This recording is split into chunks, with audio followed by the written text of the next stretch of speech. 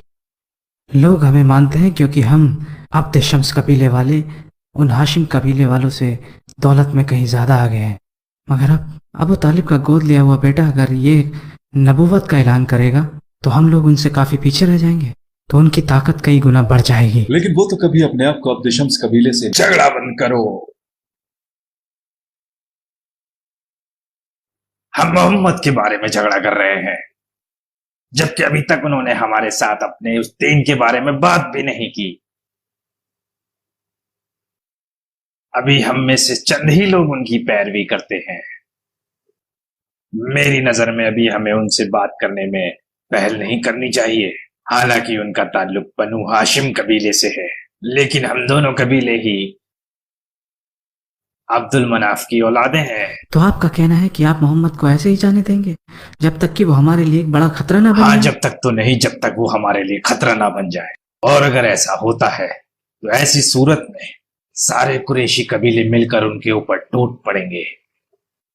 ऐसी सूरत में हम बनु हाशिम कबीले वालों से पूछेंगे या तो वो मोहम्मद को हमारे हवाले कर दें, फिर हम जो चाहें उनका वो करें, या फिर वो उनकी हिफाजत के लिए सामने आए। और अगर वो दूसरा रास्ता अख्तियार करते हैं तो सारे कुरैशी कबीले उन्हें छोड़कर हमारे साथ हो लेंगे और अब्दुल शम्स कबीले को सरदारी मिल जाएगी। सब्र से काम लो। नबूवत का ये ऐलान हमारे लिए या तो बहुत घाटे का सौदा होगा या बहुत फायदे का। देखना यह है कि हम कैसे तदबीर करते हैं। मेरा कहना तो यह है कि मेरी बात को ध्यान से सुनो और उस पर अमल करो।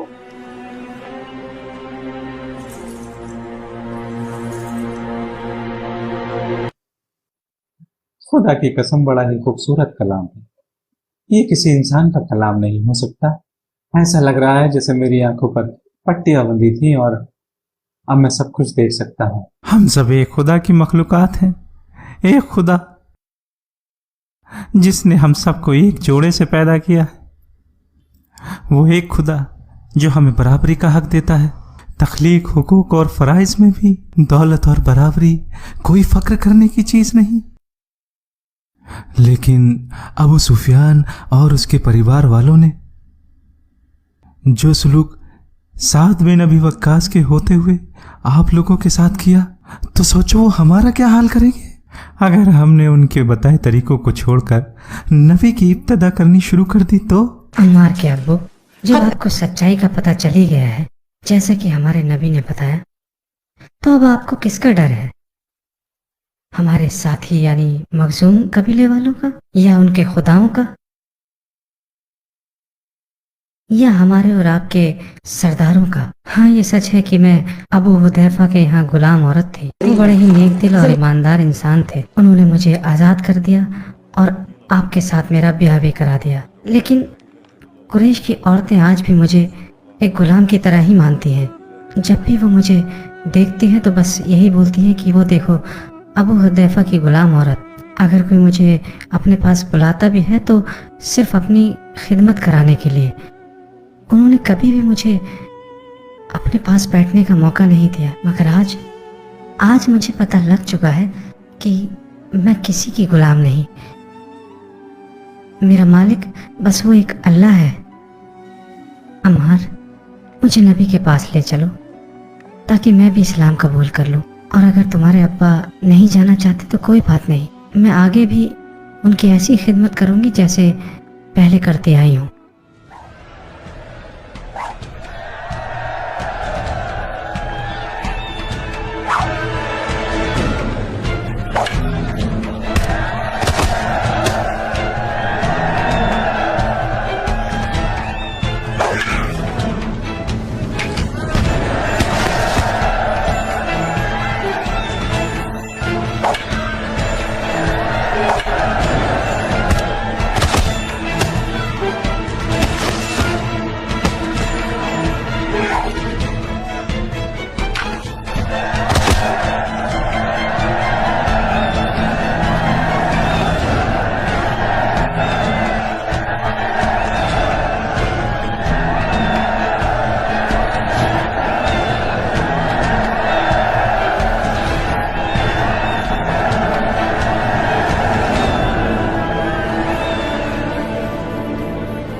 दिखाओ मुझे तुम क्या कर सकते हो।